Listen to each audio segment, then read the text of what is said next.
What is up, Steelers Nation? Thank you so much for jumping on to a live stream following the recap of Pittsburgh Steelers 2023 training camp. I'm Noah Strackbine. I'm here to answer all your questions. I'm here to go through everything we've been through weeks. I'm here to, for the last time, break down Pittsburgh Steelers training camp as a whole. It's been a wonderful time, I would say. I'm sad to leave, or I was sad to leave. The Pittsburgh Steelers finished their final walkthrough today. Kevin Dotson posted a photo saying goodbye. It's been a great time. I'm out. That's how you feel at this point. The Steelers went through 3 weeks hard work. You learned a lot about this team. There were no fights. There's plenty to take away, both good and bad. I think that right now, where you sit with the Pittsburgh Steelers completely depends on what you consider their biggest issues are, whether those issues be solved before the regular season or whether or not you believe that they're a little bit over exaggerated at this point. But there is plenty to talk about. I'm going to be here for a good half hour. Please toss in all of your questions. Love to get to everything that I could. Love to go through everything, give you guys some winners, give you guys some losers. Before I dive into anything, I want to give a shout out to my boy Jim Wexel, who sent me the what is this, the soft cover Palomalu book. Incredible book. I have it back here behind me. I've already read it. I'll probably read it again. For anybody who's interested, I believe that you could go to his website, check that out. But shout out to him, good friend, better journalist. Let's dive into training camp.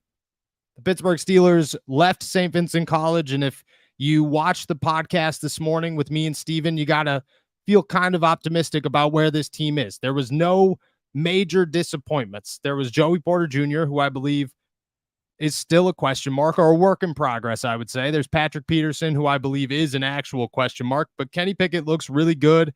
Jaylen Warren looks like the Steelers' best running back. The Steelers' only problems, I would say, leaving training camp right now are their final wide receiver spot that I don't have filled at this moment. They desperately need a last cornerback, and maybe they have to figure out their safety situation.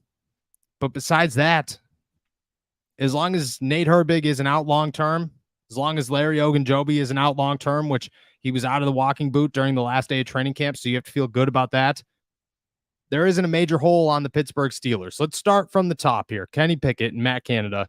Those are the two biggest names. They probably decide most of the Pittsburgh Steelers' success in 2024 or 2023, excuse me. And the way that they look right now, you have to feel confident in both of them, I believe. Not just one, not just the other. I'm as skeptical of Matt Canada as they come, and I think I'm very open about that. But at the same time, what I saw from him was impressive.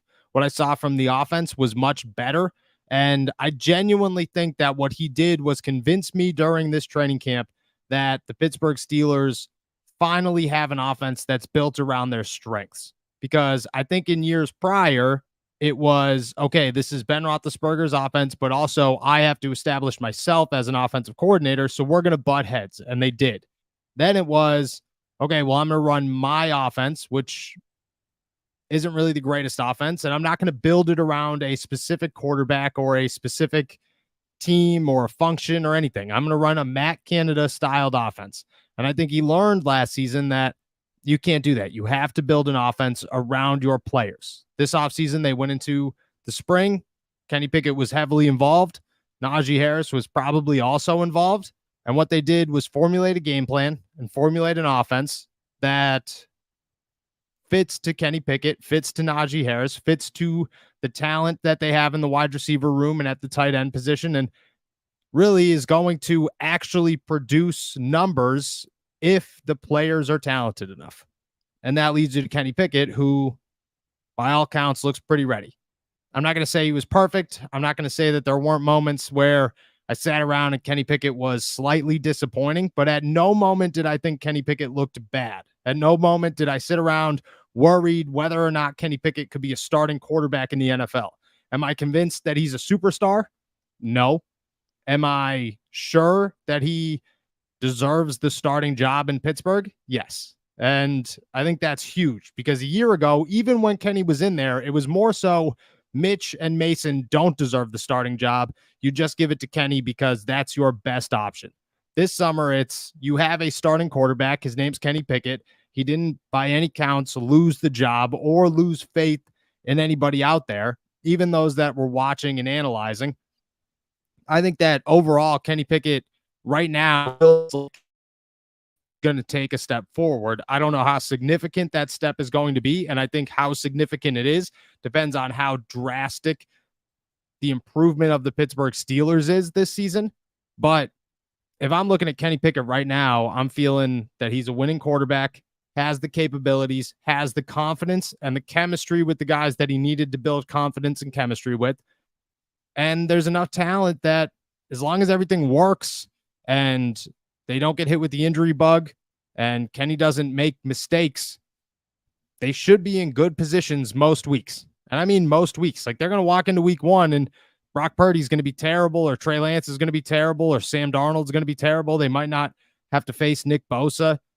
You could win. You could pull out a win there against San Francisco to go 1-0 to start the season. You got to feel good about the rest of the year, because that is one of your hardest opponents with a bad quarterback that you should be able to take advantage of. And I think right now the Steelers are trending towards being able to compete with teams that may be a little bit better than them overall, but have weaknesses that they can exploit.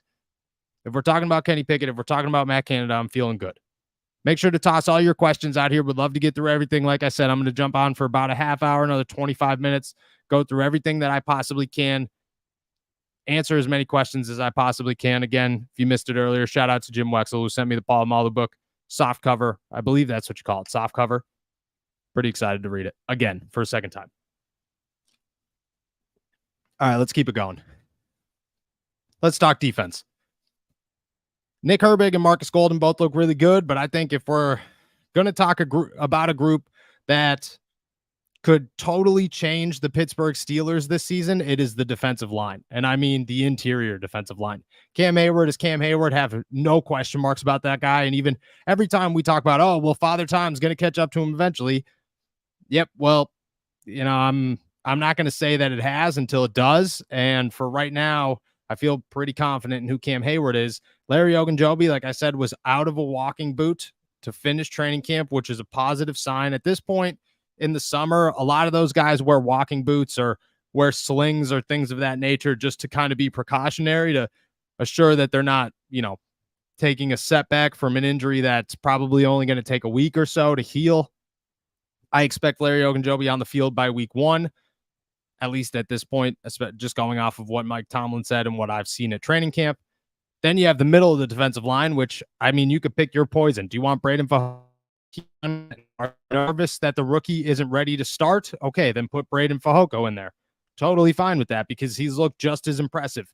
You want to give the second-round rookie a shot and say, hey, man, you're the future. Go out and prove it right from the jump. Cool, because Keanu Benton looks like an absolute monster, and he's only gotten better every opportunity that he's had. And I have no worries about what this guy is going to do. In fact, if you watched the podcast this morning, that was my pick for the rookie, the Steelers rookie, who will make the largest impact in 2023. I think it's him or Nick Herbig. I think Joey Porter Jr. is up there, but I think that's just by default. I think if you put quality to reps, as in every time that they touch the field, what does that produce? I think Nick and Keanu will have a higher impact than Joey Porter Jr. But I think Joey Porter is going to have more reps and have to have an impact on this defense. But we'll get to him. Defensive line. Even if you love those two, you go from there and you say DeMarvin Leal had off days, but overall looked impressive, looked good enough to looked more comfortable, I would say, as a guy who just played one position, and that was the defensive end position, instead of having to bounce outside all the time. He did take some outside reps, but most of that came in individual drills. A large majority of his reps were on the inside during team stuff. You look at Isaiah Loudermilk, I thought he was very impressive right from the beginning. He was a guy that I was nervous about coming into this offseason, because I think Isaiah Loudermilk has talent. I just don't know if he's going to reach that talent fast enough for the Pittsburgh Steelers to hang on to him. I felt that any season game, he looked really good. And at this point, you know, I feel really good about him being the first backup behind Cam Hayward, where I wasn't totally sold on that coming into training camp. And then you have Armon Watts, who I think also deserves a roster spot. Montravius Adams, who I think also deserves a roster spot. And honestly, it's tough to decide who's going to get cut. If I had to guess, it'd be Montravius Adams. But overall, a defensive line that is loaded. I mean, Jonathan Marshall came up with an interception. Nobody even knows who Jonathan Marshall is unless you're really, really paying attention to this defensive line. But Jonathan Marshall, former New York Jet from last season that didn't play any games for the Pittsburgh Steelers, is working with the third team defensive line, comes up with an interception pretty much to end training camp against Mason Rudolph or Mitch Trubisky. I forget who it was. I mean, that's the biggest man, literally the biggest man on the Steelers defense comes up with an interception at the end of training camp. That's how deep and impressive the Steelers defensive line was. It's going to be, it's going to be a very, just like Humberto said here, it's going to be a very tough spot. I'm going to go with it. I don't know who's on the bottom of that list. If I had to take a guess, it's Montravius Adams. And then Armon Watts slides in there with that, I believe, 9th spot on the defensive line, 8th spot, maybe on the defensive line. You have your inside linebackers. I still think Quan Alexander looked like the most impressive inside linebacker in just his line of work. There were times, and if we're being honest, I'm a little nervous that the hype is a little too high on Quan Alexander being a coverage linebacker, because I think he did most of his damage in run support. I thought that he hit the hole well. He has great instincts. He's fast. He loves to hit people. He's a Thickum type of guy, and you saw that a lot. What you didn't see is him come up with great plays in coverage. There were a lot of times where he was beat. One-on-one drills were atrocious, but they were atrocious for pretty much every inside linebacker. But I thought that Cole Holcomb was the best coverage inside linebacker of training camp, and Quan's supposed to be that guy. I still think Quan's going to be a fan favorite all season long. This dude loves to play football. He loves to hit. He says everything's legendary, and I love a good catchphrase as much as everybody else. So if Quan's the dude and he's dropping, it's legendary all the time. I want to see this game if he watches the tight ends. If you're talking about me, I will be watching the tight ends. I'm very excited about. Here's my thought at the tight ends. I appreciate you guys dropping questions. My thoughts on the tight ends are pretty simple. Right now, Darnell Washington has taken a major step forward, which hurts Zach Gentry. But I don't know if you cut Zach Gentry unless you need to, because I just think that the Steelers value him as a player. I'm not totally sure why. He could do things on special teams to a degree. He's a blocking option. So if Darnell goes down, he's your only option to block. But if we're going to be honest, Rodney Williams has been the most impressive tight end over the last week and could do a lot of things that I think the rest of the guys can't do everything of. Like Rodney Williams can block, he could catch. He's as hybrid as they come for a tight end. The Steelers don't necessarily have that outside of Zach Gentry. And I mean, you put the ball in low. He's very, very slow. I'm not saying Rodney Williams deserves a roster spot. I'm just saying that if you're keeping Zach Gentry just to keep him because of who he is, it doesn't really make a ton of sense to me, because Hot Rod has been more impressive and could do what Zach Gentry does as a tight end, plus a little bit more. I don't know. I don't know how I feel about that. I think Darnell has taken a step forward in a massive way and should probably see more playing time come week 1 than we anticipated. And if we're being honest, his hands are there, which is great to see, because his hands were nowhere to be found at the beginning of training camp. How many yards do you think Kenny Pickett will throw for this season? That's a tough one. I don't know. I don't know what an average NFL quarterback throws for, let's say 3,000 yards. I'd say he's probably around the 3,000 yard mark, 3,500 yard mark. I don't think it's going to be anything crazy, but I think he's going to be up there. You know what I mean? Like, he's not going to be sitting around with a 7-9 or 5-7, whatever it was, touchdown to interception ratio. He'll be a quality quarterback, a guy that is in the pack, a guy that doesn't have terrible numbers, has decent numbers. Is he going to win you a fantasy football league? No, but he's going to win the Pittsburgh Steelers some games. So whatever that average is, I would say he's pretty close to that average. But definitely say he's pretty close to that average. Excited to see Darnell Washington score his first touchdown. Me too. I think Darnell, like I said, has been really nice. And I think that the development is certainly there. All the rookies are definitely going to contribute. Spencer Anderson, if we're being honest, I think I look at Spencer Anderson right now as a guy that's on my 53-man roster, could play all the positions. Dude, if you're the Pittsburgh Steelers and you keep Kendrick Green over Ryan Anderson, I don't know what you're doing. I don't know where the thought process is. And I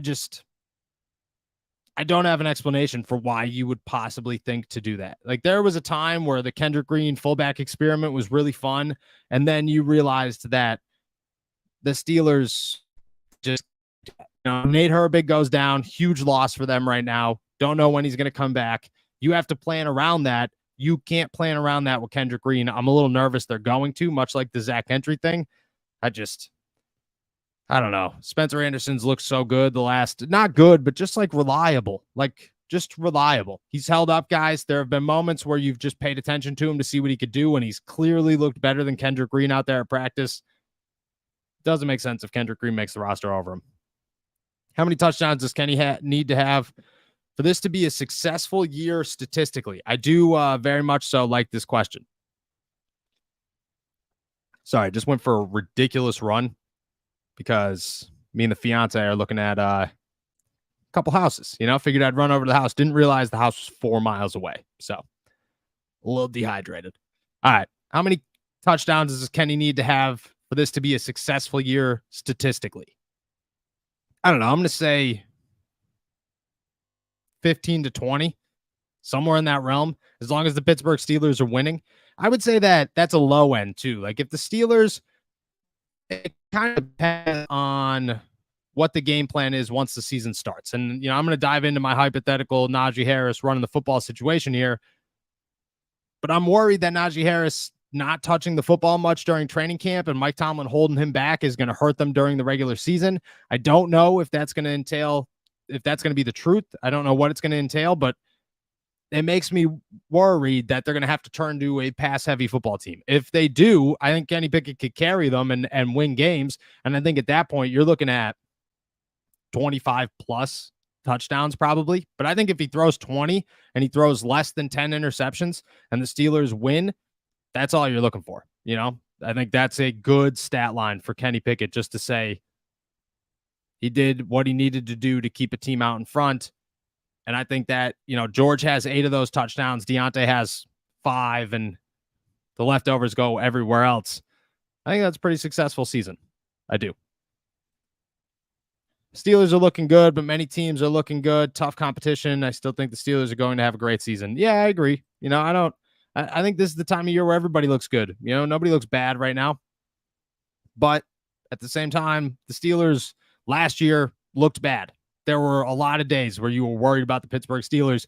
This year, it was much, much different. And the vibe of this team was much, much different. And you just felt it. Last year, Deontay Johnson and Najee, and a lot of people said it last year. They were very open about it. This is a rebuild year. This year, that is not the case. These guys are talking about how good they are and how they're sick of losing in the playoffs. Different vibe. Anyway, you feel why the Steelers aren't successful this year? Yes. Great question. If I had to take a guess at why the Pittsburgh Steelers struggle in 2023, which I don't think they do, I think they'll be fine. But if I had to take a guess, it's twofold. It's their cornerback situation, and it's their ignorance in the run game. So we'll start on defense with the corners. I'm a little nervous that Patrick Peterson isn't going to be able to hold up playing man coverage all season on the outside and compete with guys. There were a lot of times during training camp where he was chasing guys. And I don't think that Deontay Johnson and George Pickens is an upgrade over any receiving core, maybe outside of Baltimore in the AFC North. And the Steelers have to play a lot of great receiving cores this season. I think it's tough to sit here and say that Patrick Peterson he looked really good at the beginning of camp, died down. And at this point, it's tough to say that he's going to be able to keep up all year long. And I'm not sure that Joey Porter Jr. is ready to be a full-time starter right now. I just don't know if he's got that in him. I don't know if he's developed enough for that. I think that he's still a work in progress from what we've seen in camp. That could change over these last 2 games, but that makes me nervous that those two will not be ready to be a full-time every down starter for 17 weeks for the Pittsburgh Steelers, and they're going to have a drop on corner, Guy Wallace is going to be their only answer, and I just don't think that's going to work. Offensively, I think if Najee Harris struggles and the Pittsburgh Steelers say, look, we're sticking with our guy, he's our first round running back, this is what he does, he struggled last year, he'll be fine, and he continues to struggle, I think the offense is going to struggle because I think they're going to be run heavy. And if they don't give in enough to just say, hey, look, we either got to make a change and Jalen's got to take over, or we got to turn this into Kenny Pickett's offense, I think they're going to struggle. And I think things are going to get rough. I don't want that to happen, but I do think that right now, those would be my two biggest concerns of why the Pittsburgh Steelers wouldn't be successful in 2023. Do you think the Steelers will have a QB2 for week 1?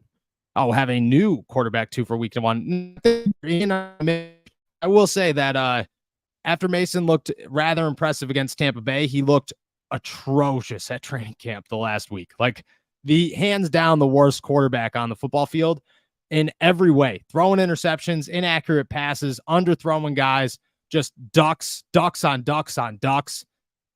He looked awful the last week of training camp. Mitch hasn't looked good either the last couple of days, but hasn't looked as bad as Mason. Mitch, before the Tampa Bay game, looked incredible. At times looked like the best quarterback out there, but that just fell off. So I need to see the last 2 games, but I think right now it would be very hard for him to overcome what he did the last week of training camp. And if anything, I mean, if Tanner Morgan had any ounce of good talent in him, there'd be a competition for quarterback 3 right now. I really do think that. Are the Steelers good enough? I think the Steelers are good enough. I don't know where you're going with that. I don't know where the bar is, but I think the Steelers are good enough to win the AFC North. I think the Steelers are good enough to make it to the playoffs. I think the Steelers are good enough to make a run in the playoffs with certain teams. I think that all the hype is real. I don't know what's going to happen over the next 2 weeks when it comes to seeing guys like Peterson and Keanu Neal and DeMonte Kazee and guys that we didn't see in the first preseason game and how that's going to change our thoughts on things. But I do think right now the Pittsburgh Steelers are good enough to go as far as you believe they could go, maybe outside of the Super Bowl, but crazier things have happened. And I'm not going to shut that down. I'm just not. Best free agents left that you'd want the Steelers to sign? Good question.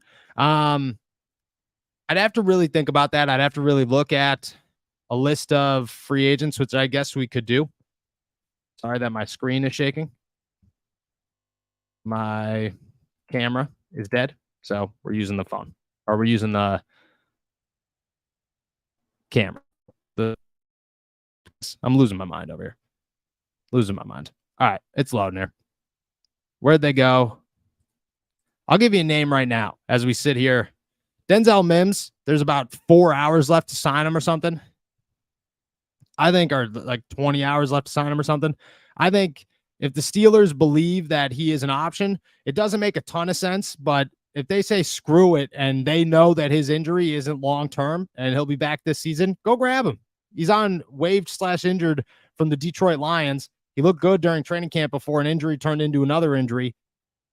Go get him. If you know that he's going to come back by the end of the season, go get him. Place him on short-term IR. It'll be easy to sneak Des Fitzpatrick or Miles Boykin or Cody White onto the practice squad and through waivers so that you could place Denzel Mims on short-term IR during week 1 and then elevate either one of those guys.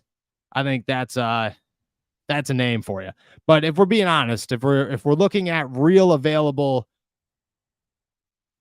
free agent options for the Pittsburgh Steelers right now, I think a name that you might have to consider if he's willing to take a job this low is William Jackson.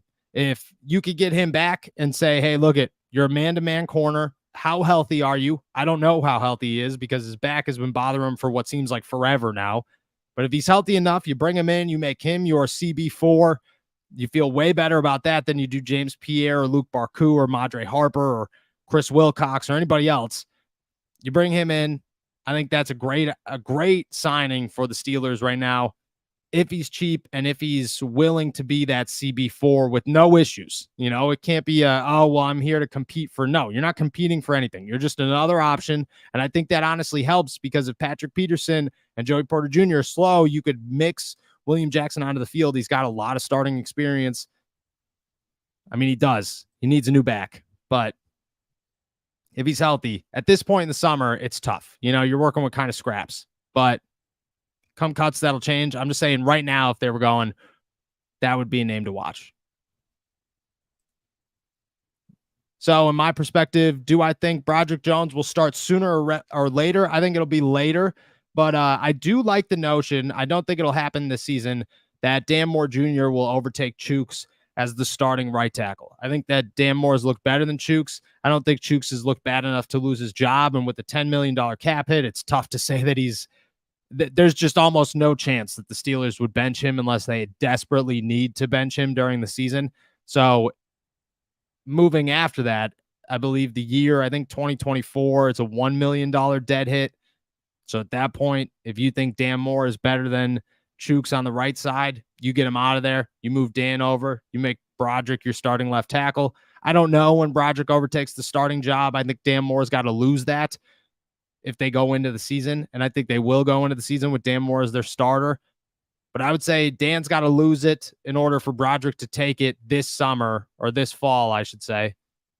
And then moving forward next year, I subscribe to Dan Moore as your right tackle, Broderick as your left. And you feel good about that. Dan Moore could be your fifth best offensive lineman. And if your fifth best offensive lineman is your right tackle, you don't feel terrible about that situation at all.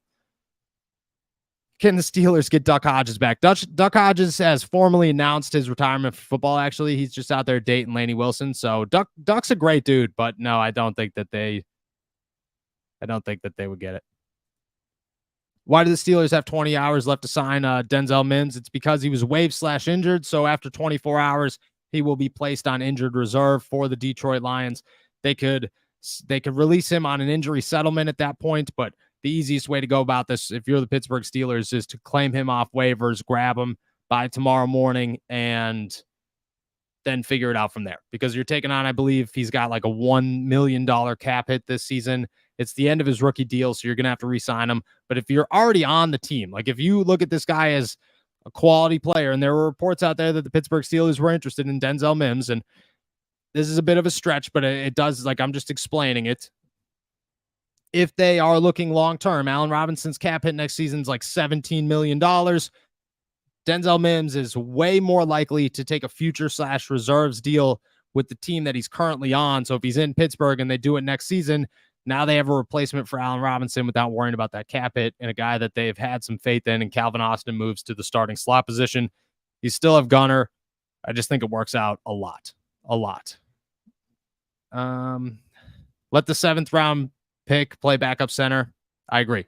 I don't disagree. I think Nate Herbig is your starter or your backup if he's healthy. If he's not, Spencer Anderson's the guy. No questions. He's looked fine at center. Nothing crazy, but fine.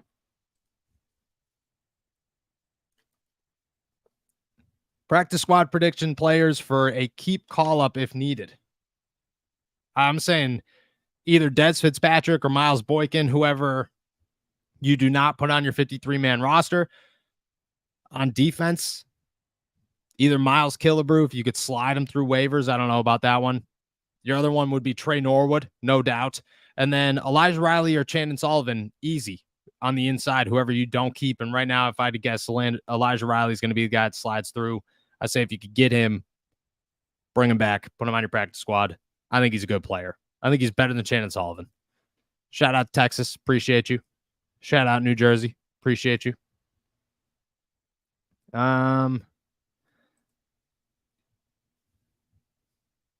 Can Nick Herbig earn a starter or second string position during the season? So he's not going to earn a starter. That can't even be a conversation, and they won't have that conversation. A backup, definitely. I think that he does overstep Marcus Golden this season. I think there's a real shot that Marcus Golden is the inactive outside linebacker if they make one inactive on Sundays to start the season. If Nick Herbig can contribute on special teams a little bit more, than Marcus Golden. At that point, it just makes more sense if they're both quality edge rushers and Nick Herbig gives you that special teams ability. It just but I think, yes, I think Nick Herbig has been so impressive that, I mean, Steven made the prediction this morning that he's going to be their most impactful rookie. And I think that that could definitely happen. If Nick Herbig walks out of his rookie season with 5 sacks, it would not shock me whatsoever. And if he does, if he has more, I mean, the Steelers are so set. But yes, I would say yes. He just looks better than Marcus Golden, but Marcus Golden doesn't look bad by no means. It's just, how good can Nick Herbig really be, and how much are you going to hold him back for a 32-year-old veteran that's here for a season? You're probably not going to, if you feel that he could exceed him. How much action do you think Darnell Washington will see this season? I think he'll see way more than we anticipated. I think that he'll be out there, I don't know, probably a good chunk of reps. If I had to like pick percentages, I'd say Pat Freiermuth plays 70% of the reps. Darnell maybe plays like 15, and then Connor Hayward plays another 15. I'd say that's a pretty good number. Maybe Pat plays a little bit more, Connor Hayward plays a little bit less, but I would expect Darnell on the season. I agree, a lot. I just look at him as a guy that, you know, he's evolving so well and he has so much potential. Why would you not? You know, but there's no reason in Zach Gentry or Connor Hayward to keep Darnell Washington off the field. What if Allen Robinson balls out? Well, then you rework it, but you don't rework it for $17 million. You can't pay 2 guys $17 million. And I know people are going to say, we'll get rid of Deontay Johnson. They're not going to do that. So just speaking realistically, you're not going to get rid of Deontay Johnson. He's a much better $17 million value than a 30-year-old Allen Robinson. If you could rework the deal, you rework the deal 100%. But I don't think when it comes to Denzel Mims, you don't make that move in anticipation that Robinson's going to be open to a pay cut. You make that move in anticipation that you want a safety valve if Allen Robinson doesn't stick around in 2024. You know, it might as well, if you don't have cap issues this season, you might as well just take a risk, because really it's almost no risk. It's just a $1.08 million or whatever it is hit in a year that you don't really need that $1.08 million.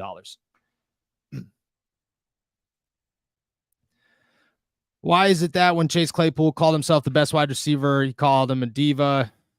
When Pickens does it, we believe it.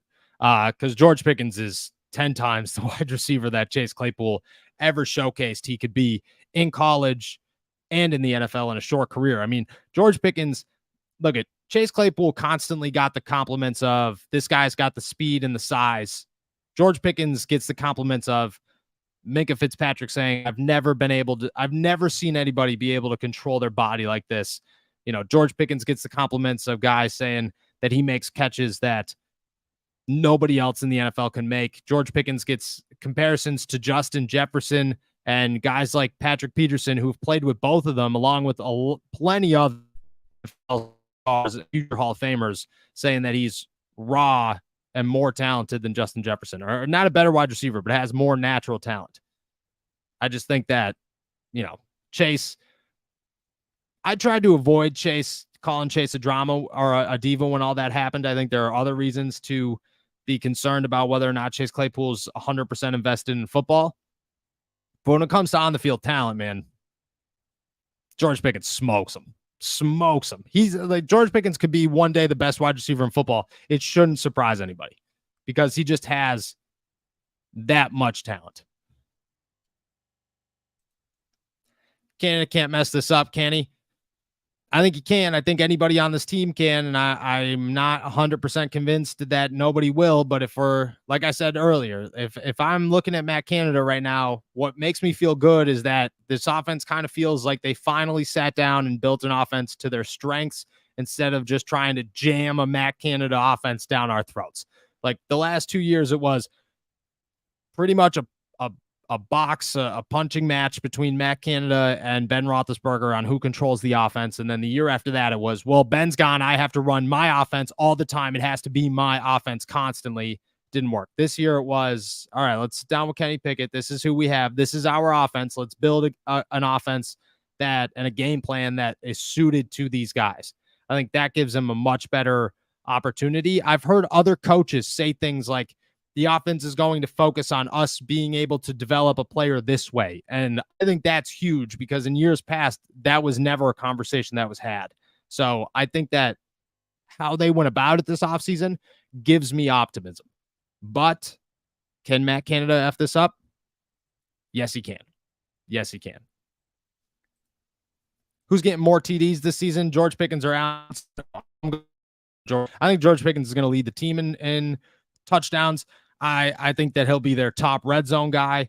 And this isn't discrediting Allen Robinson or Pat Freiermuth or anybody else. I just think he'll be their top red zone guy. I think he'll be their top deep threat. I just think that George Pickens is going to be a monster this year. And again, that's not like I think Deontay Johnson's going to have a phenomenal year. I think Allen Robinson's going to rebound well after last season. I think Calvin Austin's going to have a big year. But George Pickens is going to be a monster. Monster. Do I feel Keanu Benton will be the starting defensive tackle? I do, but I'm not disappointed if Braden Fehoko is the starting nose tackle either. I think that both of those guys have lived up to every ounce of hype that the Pittsburgh Steelers have surrounded them with. I think that both of them have looked very, very good. I'm okay with either of them. If I had to guess, though, I'd say Keanu Benton. I would say Keanu Benton. Prime Antonio Brown was the best in the NFL, but never considered the best of all time. I'm excited to see what Prime. I agree with this one.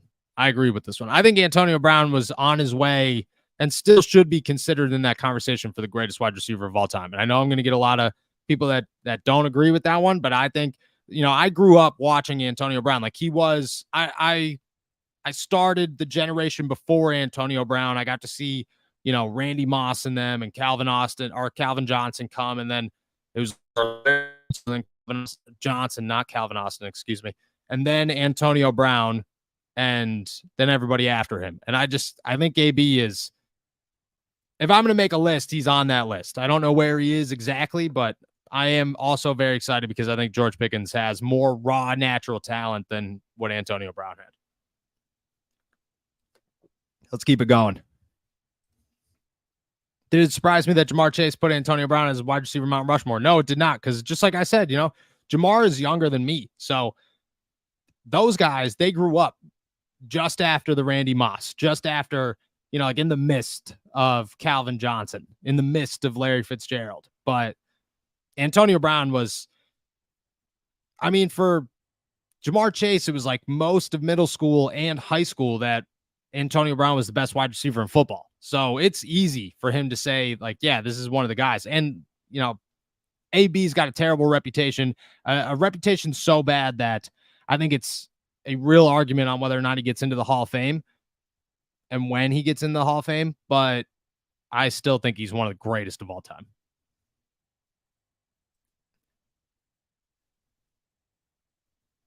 What impact do you think Calvin Austin III makes in this passing game and punt returns? I'm excited to see what his impact in the punt return game is. I don't know what to expect there. He did have 2 returns for touchdowns in college at Memphis. In the passing game, I think he opens it up. I think they're going to utilize Calvin Austin a ton. I don't think they're going to hold back on this kid. I think they want him to be involved, and I think he's got the talent. Like, it's going to take a little bit. This is technically his rookie season, and whether or not he wants to say, oh, well, last year I learned all this stuff, I agree that he probably did, but at the same time, it's going to take an adjustment period. But after that adjustment period's over, and as the rust and the nerves and the adjustment to the speed and everything comes into play and calms down, I think that Calvin Austin's going to be utilized all the time. And I think he's got such a really unique skill set in Pittsburgh's offense that they are going to be able to utilize him in so many positions in so many ways. Do I think Kendrick Green makes the 53-man roster? No, I do not. I think the experiment's over.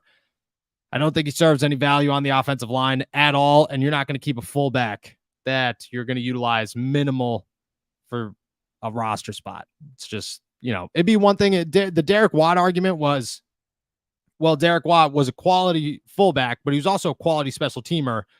Kendrick Green is just a fullback who can't even play on the offensive line. So I would say no.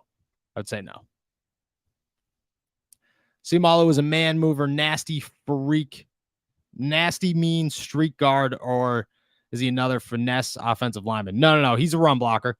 And he comes from probably the best running team in football last season and a team that made the Super Bowl and a guy that Jason Kelce has called the smartest offensive lineman he's played with.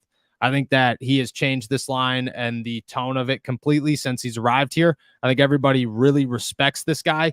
I will say that he is so quiet that it's terrifying. You know what I mean? Like a silent killer type. Like if there was an all-out brawl and you were somehow found yourself staring down the offensive line, Isaac Seumalo is the guy that's coming out on top. I don't know how, but I know it. Yeah. But I think that he's a run blocker, could pass block. He's fine there. But I look at this guy as an option to just really open up the middle for Najee Harris, for Jaylen Warren, and kind of utilize his vet skills and his smarts to really change and progress the Steelers' offensive line to that next level.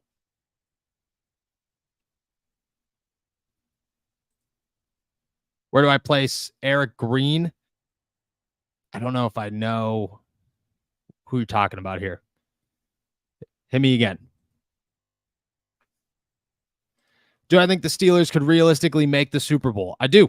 I don't know how, I think anybody can make the Super Bowl, but yeah, I think that the Steelers, I think there are a handful of teams in the AFC that could find themselves there, and they probably need a little help. I think everybody outside of Kansas City needs a little bit of help and a little bit of luck, but I think the Steelers are amongst that group. I think the Bills are in that group. I think the Bengals, obviously, the Bills, the Bengals. I think the Jets are in there. I want to say a team like the Chargers, but I don't know. Baltimore, I believe, is in there. And I think maybe Jacksonville. And I think all those teams could realistically make the Super Bowl if they got a little bit of luck and if they got a little bit of help at some point, probably during the postseason.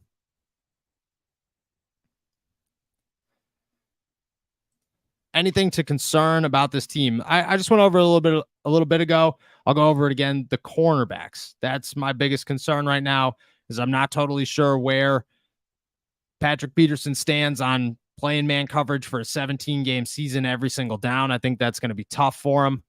I don't know where Joey Porter's development is. I think that he's still got a little ways to go before he's not dealing with hiccups. I think you could feel going to be times where there's a lapse in judgment, or he's a little slow to the ball, or he gives up a big play. You're just going to have to work through that as the Steelers. I don't think they have anybody else behind them that could come on and step on the field, because I think James Pierre and Luke Barku need to go. I don't think either of them deserve a roster spot. Do I think the Steelers could lead the league in sacks and interceptions this season? I think interceptions is a good question. They kept Levi Wallace, who led the team last season in interceptions. Joey Porter Jr. said that he learned he could catch, or he wanted to showcase he could catch during training camp, and he did so. Patrick Peterson had 4 interceptions last season.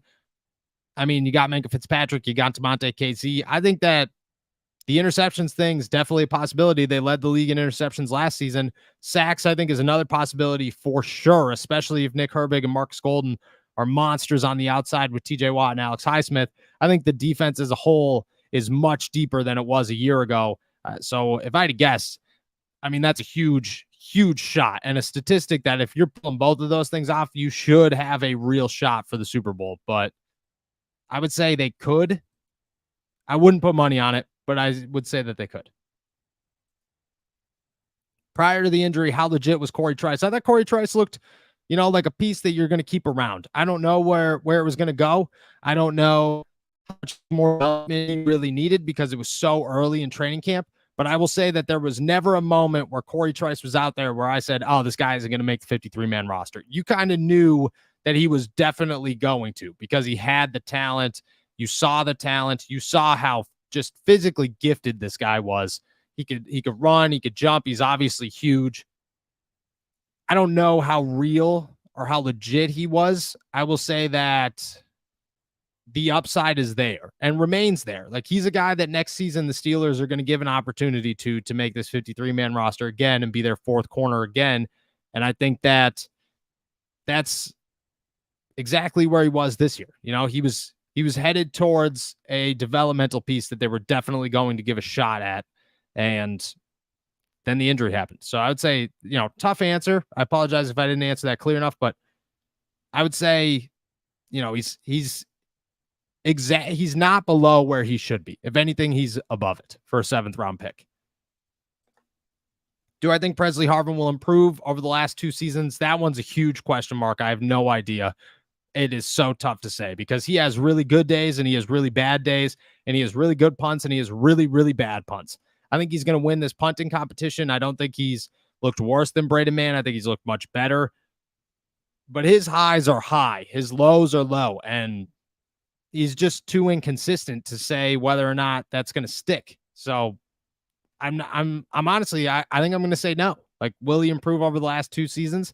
I'm going to say no. I'm going to say he's going to be exactly where he was last year. And if he improves, this is his job long term. If he doesn't, I think the Steelers look to move on next year. Do you think Quan Alexander can eventually beat out Cole Holcomb and Landon Roberts for the starting job? Yes, I do. Look at both of these guys, and I think Landon Roberts is a freak. I think that Cole Holcomb has looked like the best coverage inside linebacker for the Pittsburgh Steelers this training camp, and I think that he's the guy that they look at as the future. But I think Quan Alexander's looked really, really good as well. I think that he's faster than a Landon Roberts. I think that he's got more coverage ability, even if he hasn't shown all of that yet, than a Landon Roberts. I think that's your best opportunity to crack the starting lineup if you're Quan Alexander. I think that's, a matter of, I think a lot of it depends on the team that you're playing. If you're playing the Baltimore Ravens, chances are Landon Roberts is going to start. But if you're playing a team, I don't know, a pass-heavy team, a really, really pass-heavy team, then Quan Alexander makes a lot more sense. I think that's the best part of the Steelers' inside linebacker room right now is that they have options and they have multiple options for multiple uses. And no matter who they're playing, they're going to be able to just fit guys in there that best suit their opponent. So I think some games, Quan will start, and I think some games Landon will start. I think Cole will start all season long. I also think wish that the Steelers picked up Bobby Wagner. Continue to wish that the Steelers picked up Bobby Wagner. All right, with that, I believe that I answered everybody's questions. I appreciate everybody jumping on here. A little sad to get off this one and say that training camp is officially in the books, but it is. And with that, we are headed to the regular season. The preseason has 2 more games, and we will talk about all of that, and we will go through everything that comes out of Buffalo and everything that comes out of Atlanta and who's going to make this team and who's not going to make this team. And we'll have plenty more to talk about over the next 2 weeks. But for right now, it has been a blast at St. Vincent College. I think the Steelers are in a great spot moving forward and one that they can build off of over these next 2 weeks as they head back to the South Side. I feel much more optimistic about the Pittsburgh Steelers today than I did a year ago when they left St. Vincent College.